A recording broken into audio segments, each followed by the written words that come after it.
بسم اللہ الرحمن الرحیم۔ رمضان المبارک میں نشستوں کا خصوصی سلسلہ لے کر حاضر خدمت ہے۔ آغاز کرتے ہیں۔ ہمارے ساتھ موجود ہیں جناب استاد جاوید احمد غامدی صاحب۔ السلام علیکم غامدی صاحب۔ وعلیکم السلام آپ سب شکریہ، رمضان کے اندر بھی آپ موجود ہیں لوگوں کی دینی تعلیم و تربیت اور رہنمائی کے لیے۔ اس سلسلہ گفتگو میں ہماری کوشش ہوتی ہے کہ قرآن مجید پر ہم زیادہ فوکس کریں اور قرآن کے اندر سے ایسے مباحث جس پر عمل کر کے اس مہینے میں ہم اپنے لیے کچھ بہتری پیدا کر سکتے ہیں انہیں زیر بحث لے کر آئیں۔ حدیث بھی زیر بحث آتی ہے اور آپ لوگوں کے سوال و جواب بھی۔ آج جس موضوع کا غم سے میں نے انتخاب کیا ہے وہ ہے انبیاء کیوں مبعوث ہوتے ہیں۔ قرآن مجید کے اندر اس چیز کی بنیاد بیان کی گئی ہے۔ ہم دیکھتے ہیں کہ موجودہ دور میں بھی بہت بحثیں ہوتی ہیں، نبی کیوں آتے تھے اور نبی آنے کا سلسلہ بند ہو چکا ہے، تو پھر اب وہ ضرورت کیسے پوری ہوگی۔ قرآن مجید کی سورہ بقرہ کی چند آیات میرے سامنے ہیں، میں پڑھ دیتا ہوں۔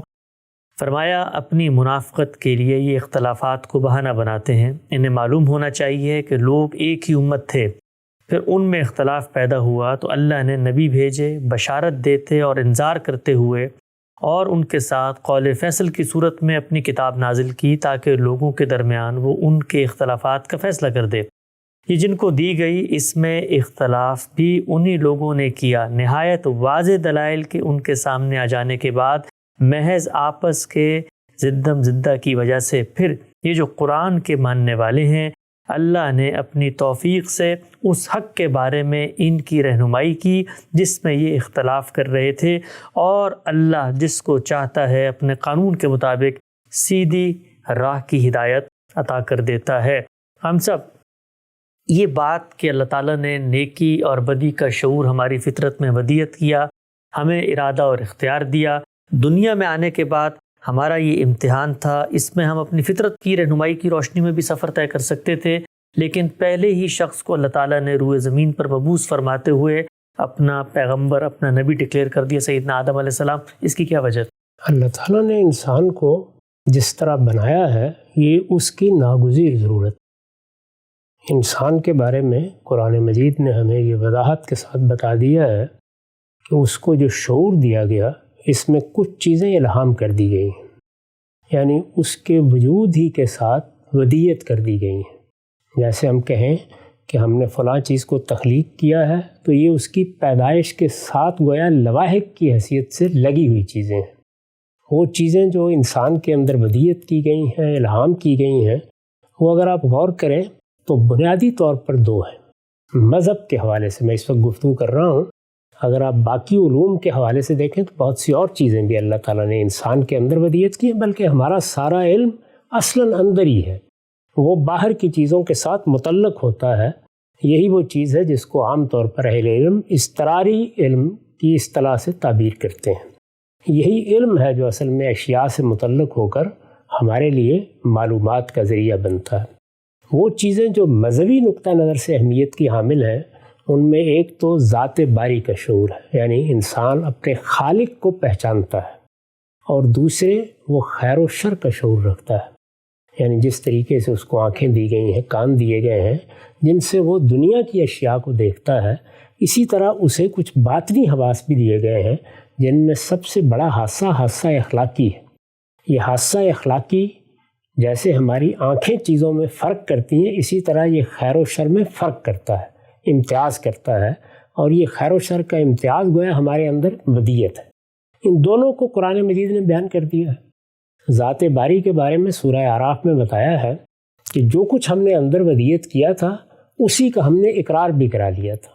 چنانچہ بتایا گیا ہے کہ ہم نے تمام انسانوں سے یہ پوچھا تھا کہ الستو بربکم، کیا میں تمہارا پروردگار نہیں ہوں؟ انہوں نے اقرار کیا تھا۔ گویا ایک عہد و میثاق سے ہماری زندگی کی ابتدا ہوئی تھی۔ وہ عہد و میثاق تو واقعے کی حیثیت سے اب ہمیں یاد نہیں ہے، لیکن اس کی حقیقت ہمارے اندر اسی طرح موجود ہے، کیونکہ وہ تو گویا ہماری پیدائش کے ساتھ یا ہمارے وجود کے ساتھ لاحق ہے۔ جس طرح وجود کے اجزاء ہمیں ملے ہیں اسی طرح وجود کی یہ حقیقت بھی ملی ہے۔ یہی صورتحال الہام خیر و شر کی ہے۔ چنانچہ دیکھیے وہاں بھی یہ کہا ہے وَنَفْسٍ وَمَا سَوَّاهَا فَأَلْهَمَهَا فُجُورَهَا وَتَقْوَاهَا، یعنی یہ نفس جس کا بنانا سنوارنا ایک خاص مرحلے سے گزر کر ہوا ہے، اس میں اس کے پروردگار نے خیر و شر کو الہام کر دیا ہے۔ تو یہ دونوں چیزیں ہمارے اندر موجود ہیں، یہ انسان کی رہنمائی کرتی ہیں، لیکن دونوں چیزیں جو رہنمائی کرتی ہیں وہ اجمالی رہنمائی ہے۔ مثال کے طور پر ذات باری کے بارے میں، ہمارے علم کی ابتدا کیسے ہوتی ہے؟ ہم اپنے آپ کو دیکھتے ہیں، ہمارا مخلوق ہونا ایک واقعے کی حیثیت سے ہمارے سامنے آتا ہے، یہ ایک وجودی حقیقت ہے۔ اس وقت تو صورتحال یہ ہے کہ ہم یہ جانتے ہیں کہ ہم کن اجزاء سے وجود پذیر ہوتے ہیں، وہ 6 کے 6 عناصر اب ہمارے علم میں ہیں۔ ہم یہ بھی جانتے ہیں کہ وہ عناصر جب آپس میں تالیف پیدا کرتے ہیں تو وہ مصنع یا وہ فیکٹری کیا ہے جس میں یہ تالیف واقع ہوتی ہے۔ وہ ہم جانتے ہیں کہ کس طریقے سے ایک نطفے کی صورت اختیار کر لیتے ہیں اور کس طرح عورت میں ایک بیضے کی صورت اختیار کر لیتے ہیں۔ پھر ان دونوں کے ملنے سے کیا چیز وجود آتی ہے اس میں بھی ہم واقف ہیں۔ پھر وہ جن مراحل سے گزرتی ہے وہ ہماری آنکھوں کے سامنے ہے۔ اب تو ہم نے ان کو ایک ایک مرحلے میں بلکہ لمحے میں خود دیکھ لیا ہے، اور ہر چیز کو ہم اب دیکھ سکتے ہیں، دکھا سکتے ہیں۔ تو گویا اپنا خلق ہونا، اپنا مخلوق ہونا، یہ ہمارے لیے ایک وجودی حقیقت بن چکا ہے۔ یہ جو مخلوق ہونے کا مشاہدہ ہم کرتے ہیں، ہمارے اندر عقل موجود ہے، وہ لازمی تقاضا کرتی ہے کہ اس مخلوق کا خالق ہونا چاہیے۔ چنانچہ خالق ہے یہاں تک تو وہ پہنچا دیتی ہے، لیکن خالق کون ہے، خالق کہاں ہے، اس کے بارے میں بہت سے سوالات پیدا ہوتے ہیں۔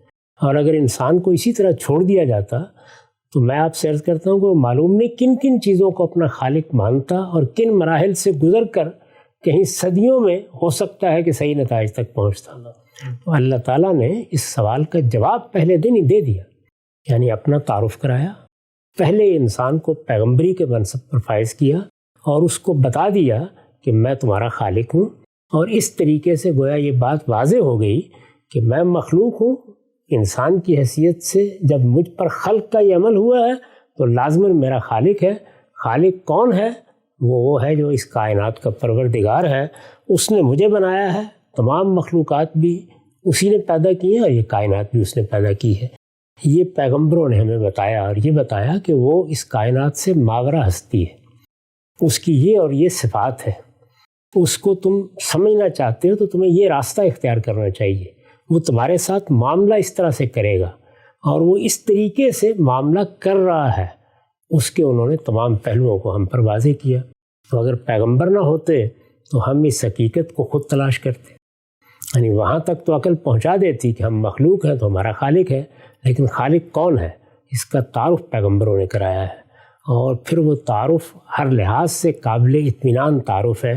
جیسے ہی وہ ہمارے سامنے آتا ہے تو ہمارے باطن میں جو حقیقت ودیت ہے وہ فوراً اس کی تصدیق کر دیتی ہے، اس پر مطمئن ہو جاتی ہے، اس کی طرف لپکتی ہے، اور ہر لحاظ سے اپنے آپ کو اس سے ہم آہنگ کر لیتی ہے، اس سے موافقت پیدا کر لیتی ہے۔ پھر ہم جب کائنات کو دیکھتے ہیں تو اس کی تصدیق مزید ہوتی ہے، انفس و آفاق کی نشانیوں سے اس کی تصدیق مزید ہوتی ہے، اور اس طرح پے در پے ہمارے اندر وہ یقین و اذعان کی بنیادیں قائم ہو جاتی ہیں جو ہمیں اپنے پروردگار کی سچی معرفت عطا کرتی ہیں۔ تو یہ پیغمبروں نے ہمارے لیے بہت بڑی خدمت انجام دی۔ اس کے بعد دوسری چیز، خیر و شر کا شعور بھی اسی طرح اجمال میں ہے۔ وہ اجمال جب دنیا کی چیزوں سے متعلق ہوتا ہے، ہمارے افعال سے متعلق ہوتا ہے، تو اس میں بہت کچھ اختلافات پیدا ہو جاتے ہیں۔ ان اختلافات میں صحیح شرح کون سی ہے؟ کچھ چیزیں تو سفید اور سیاہ کی طرح واضح ہوتی ہیں، لیکن بہت سی چیزیں وہ ہیں کہ جن کو مشتبہات کہیے، ان میں فیصلہ بہت مشکل ہوتا ہے۔ تو پیغمبر آ کے ہمیں بتاتے ہیں کہ اس میں صحیح راستہ کون سا ہے۔ اللہ تعالیٰ نے جس امتحان میں ڈالا ہے اس کے بارے میں وہی ہماری تعلیم و تربیت کا اہتمام کرتے ہیں۔ چنانچہ ہمیں معلوم ہو جاتا ہے کہ اگر اللہ تعالیٰ نے ہم سے یہ چاہا ہے کہ ہم اپنے آپ کو پاکیزہ بنائیں تو پاکیزگی کن چیزوں میں مطلوب ہے۔ اگر اللہ تعالیٰ نے یہ چاہا ہے کہ ہماری بدن کی تطہیر ہونا چاہیے تو وہ کس کس دائرے میں ہونی چاہیے۔ اگر تطہیر خور و نوش کے لیے کوئی ہدایت کی ہے تو جہاں جہاں ہمیں کوئی ابہام درپیش ہوتا ہے وہاں ہماری رہنمائی کس طرح ہوگی۔ اسی طرح کا معاملہ اخلاقی صورتحال میں ہے، تو پیغمبر گویا اس کو بھی متعین کرتے ہیں۔ یہی در حقیقت وہ خدمت ہے جو وہ انجام دیتے ہیں، اور اس کے ساتھ انذار کرتے ہیں اور بشارت دیتے ہیں کہ لوگوں خبردار ہو جاؤ، اس دنیا کے بعد ایک دوسری دنیا ہے، اس زندگی کے بعد ایک دوسری زندگی ہے۔ یہ دنیا اصل نہیں ہے، وہ اصل ہے۔ یہ زندگی اصل نہیں ہے، وہ اصل ہے۔ اس زندگی کو تو اللہ نے ابتلاء کے اصول پر بنایا ہے۔ اللہ تعالیٰ کی صفات جمال اور صفات کمال اور صفات جلال کا اصلی ظہور وہاں ہوگا، اور جب تم وہاں اٹھو گے تو وہاں اللہ تعالیٰ کی عدالت بھی اپنی آخری صورت میں نمودار ہو جائے گی. اس دنیا کی تیاری کرو. تو یہ بہت بڑا کام ہے جو انبیاء علیہ السلام کرتے ہیں. اگر وہ نہ ہوتے تو ہم معلوم نہیں کہاں ٹامک ٹوئیاں مارتے اور کن بھول بھلیاں میں الجھ کر رہ جاتے. آپ سے بڑی تفصیل اور بڑی خوبصورتی سے نقطہ آپ نے واضح فرمایا کہ اللہ تعالیٰ نے ہمیں چونکہ اس دنیا میں ایک امتحان کے لیے بھیجا ہے اور وہ یہاں پر موجود لوگوں میں سے جنت کا کچھ لوگوں کا مستقل شہری منتخب کرنا چاہتا ہے. تو اب یہ پہلے دن ناگزیر تقاضا ہے کہ جو شخص آیا ہے اس نے فیصلہ کرنا ہے کہ اگر وہ کسی خالق کی تلاش میں ہے تو خالق کون ہے، خالق کی منشا کیا ہے، اس کی یافت، اس کی خواہش کیا ہے، اسے دریافت کیا جائے. اور خالق نے اگر کوئی فیصلے کیے ہیں دنیا میں، شریعت دی ہے، تو ان پر بھی آدمی عمل پیرا ہو. ہم سب ایک پوری کی پوری تھیوری ہے. ہم دیکھتے ہیں جو اس وقت ویسٹرن اکیڈمی ہے، جب وہ پیغمبروں کو دیکھتی ہے، ان پر گفتگو کرتی ہے، تو ان کو دنیا کے بڑے ہیروز، دنیا کے بڑے لیڈرز کے خصائص ان میں پیدا کر کے دکھاتی ہے کہ دیکھیے جو بھی پیغمبر آئے تھے ان کے اندر یہ اوصاف و خصائص موجود تھے. وہ اتنے بڑے سپہ سالار ہوتے ہیں، وہ اتنے بڑے سیاستدان ہوتے ہیں، وہ اتنے بڑے اسٹیٹس مین ہوتے ہیں، ریاست کیسے چلتی ہے اس کو بتاتے ہیں. قرآن مجید تو کہیں پر بھی پیغمبر کی اس طرح کے اوصاف و خصائص نہیں بیان کر رہا، بلکہ وہ تو سیدھی سی بات کہہ رہا ہے کہ اللہ کا ایک پیغام تمہاری فطرت میں تھا، اس کی یاد دہانی کے لیے پیغمبر آتے ہیں، اور ساتھ ہم پیغمبر کی بھی کتابیں بھیجتے ہیں، اور کتابیں اس لیے بھیجتے ہیں کہ جو تمہارے اختلافات ہیں اس کا ٹیکسٹ، اس کا متن، جو کچھ ہمارے الفاظ ہیں وہ اس کا فیصلہ کر دیں. میں آپ سے عرض کرتا ہوں کہ انسان کے ساتھ سب سے بڑی بدقسمتی یہی ہے کہ وہ چیزوں کو ان کے محل میں رکھنے سے قاصر رہ جاتا ہے. اس دنیا میں ہم نے کیا کرنا ہے، یہاں ہمیں کیا صلاحیتیں دی گئی ہیں، ان کا ظہور کس طریقے سے ہوگا. اس میں بھی بڑے لوگ پیدا ہوتے ہیں، اچھے سپہ سالار بھی پیدا ہوتے ہیں، علماء بھی پیدا ہوتے ہیں، دانشور بھی پیدا ہوتے ہیں، سائنسدان بھی پیدا ہوتے ہیں. یہ سب چیزیں ہماری اس دنیاوی زندگی کے لیے دی گئی ہیں، اور ان کا ظہور بھی انہی کے لیے ہوتا ہے. پیغمبر اس کے لیے نہیں آتے. وہ نہ لوگوں کو سائنس پڑھانے کے لیے آتے ہیں، نہ سپہ سالاری سکھانے کے لیے آتے ہیں، نہ سیاست کے رموز بتانے کے لیے آتے ہیں. وہ تو اس لیے آتے ہیں کہ لوگوں کو خبردار کر دیں. یہ قرآن مجید کی جو آیت آپ نے پڑھی ہے وہ ان کا اصلی کام بتا رہی ہے. مبشرین و منذرین، یعنی اس دنیا کی زندگی سے اوپر اٹھ کر سوچو، اس زندگی کے بارے میں غور کرو جو موت کے بعد شروع ہونے والی ہے. وہ اس حقیقی زندگی کی منادی کرنے کے لیے آتے ہیں. ان کا اصلی مقام یہ ہے. باقی سب چیزیں ضمنی ہیں. یعنی ان کو کوئی ذمہ داری اگر دی گئی ہے یا انہوں نے کسی وقت ریاست کا نظم سنبھالا ہے تو یہ سب چیزیں ان کی شخصیت کے لحاظ سے بالکل ضمنی حیثیت رکھتی ہیں. وہ اصلاً بشارت دینے والے اور انذار کرنے والے ہیں، اصلاً لوگوں کو خوشخبری دینے والے اور آخرت کے بارے میں متنبع کرنے والے ہیں. وہ آخرت کی منادی کرنے کے لیے آئے ہیں اور وہ موت کو مسئلہ بنانے کے لیے آئے ہیں. یہ ان کی اصل حیثیت ہے. اور اللہ کی کتابیں بھی اس لیے نازل نہیں کی گئیں کہ وہ ہمیں سیاست اور معیشت اور معاشرت کے قانون اور ضابطے بتائیں. وہ اس لیے نازل کی گئی ہیں کہ دین کے معاملے میں اگر کوئی شبہ پیدا ہو گیا ہے، کوئی اختلاف پیدا ہو گیا ہے تو اس کو دور کرتے ہیں. چنانچہ اسی لیے دیکھیے اس آیت میں یہ بیان کیا گیا ہے کہ ہم نے ان کے ساتھ کتابیں نازل کی لِیَحْکُمَ بَيْنَ النَّاسِ فِي مَخْتَلَفُوا فِيهِ، یعنی ایک قول فیصل بنا کر کتاب دی جاتی ہے. وہ یہ بتا دیتی ہے کہ یہاں تمہاری عقل غلطی کھا رہی تھی، تمہاری فطرت میں جو چیز ودیت کی گئی تھی یہاں تم اس کی تعبیر میں غلطی کر رہے تھے، اجمال کو تفصیل میں بدلنے میں غلطی کر رہے تھے. اس غلطی پر متنبع کرتی ہیں. شریعت بھی ساری کی ساری ہمارے اندر موجود ہے. جب ہم اس کو باہر کی زندگی سے متعلق کرتے ہیں تو وہاں بعض مشتبہات میں رائے قائم کرنے میں دقت ہوتی ہے، وہاں پیغمبر رہنمائی کرتے ہیں. تو وہ ساری شریعت بھی یہی ہے. تو یہ چیز جب تک واضح نہ ہو پیغمبروں کی صحیح قدر و قیمت واضح نہیں ہوتی. ان کا اصلی مقام پیغمبر کا مقام ہے، خدا کے پیغمبر کا، خدا کی طرف سے انذار کرنے والے کا. اللہ تعالیٰ نے انہیں نذیر للعالمین بنا کر بھیجا ہے. تو اس وجہ سے ان کی اسی حیثیت میں ان کا تعارف کرانا چاہیے. باقی چیزوں کی کوئی اہمیت نہیں. قرآن مجید کے اندر پیغمبروں کو دنیا میں مبعوث کرنے کی کیا وجہ بیان ہوئی ہے، اس موضوع کو ہم خود قرآن کی روشنی میں زیر بحث لے کر آگے بڑھاتے ہیں. سلسلہ گفتگو کو حدیث میرے سامنے ہے.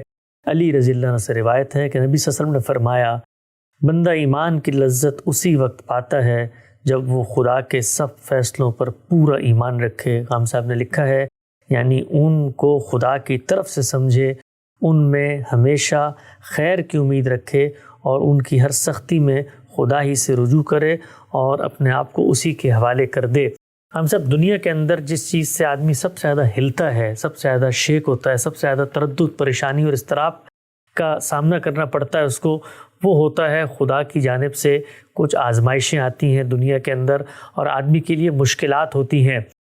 پیغمبر صلی اللہ علیہ وسلم نے فرمایا ہے کہ اللہ کے فیصلوں پر راضی ہو جانا یہ تمہارے ایمان کی بنیاد ہے، اور ایمان کا ذائقہ تم اس وقت تک نہیں چکھ سکتے جب تک تم اپنے اندر یہ رمق پیدا نہ کرو۔ اب جب نشیب و فراز تو آئیں گے، مشکلات تو آئیں گی، اضطرابات تو آئیں گے، بندہ مومن کا پیغمبر یہ کہتے ہیں کہ اصل امتیاز یہ ہے کہ وہ ان کو خدا کا فیصلہ سمجھ کے قبول کر لے۔ یہی ابتلا ہے، یہی امتحان ہے، اسی پر کامیابی کا انحصار ہے۔ اس کائنات میں اگر خدا کی سچی معرفت حاصل ہو جائے کہ وہ اس کائنات کا پروردگار ہے، کائنات کا خالق ہے، وہی میرا رب ہے، وہی اس کائنات کا رب ہے، وہی میرا بادشاہ ہے، وہی اس کائنات کا بادشاہ ہے، اسی سے مجھے سب توقعات وابستہ کرنی ہے، اور وہ میرے لیے کبھی کوئی شر نہیں چاہتا۔ اگر مجھے کوئی تکلیف آئی ہے، مصیبت آئی ہے، تو یہ در حقیقت میرے لیے کامیابی کا راستہ کھولنے کے لیے آئی ہے۔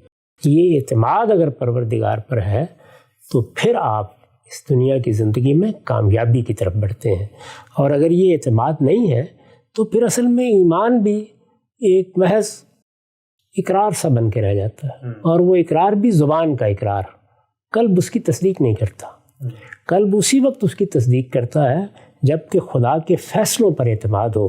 یہی سبب ہے کہ رسالت پاک صلی اللہ علیہ وسلم نے جب جبریل کے ساتھ گفتگو میں، جو مشہور حدیث ہے جس میں جبریل نے آ کر سوالات کیے ہیں، اس بات کا جواب دیا ہے کہ ایمان کیا ہے، تو وہاں پر اللہ پر ایمان پر اکتفا نہیں کی، بلکہ اس کے اس لازمی تقاضے کو بیان کیا ہے، اور یہ کہا ہے کہ تقدیر کے خیر و شر پر ایمان رکھو۔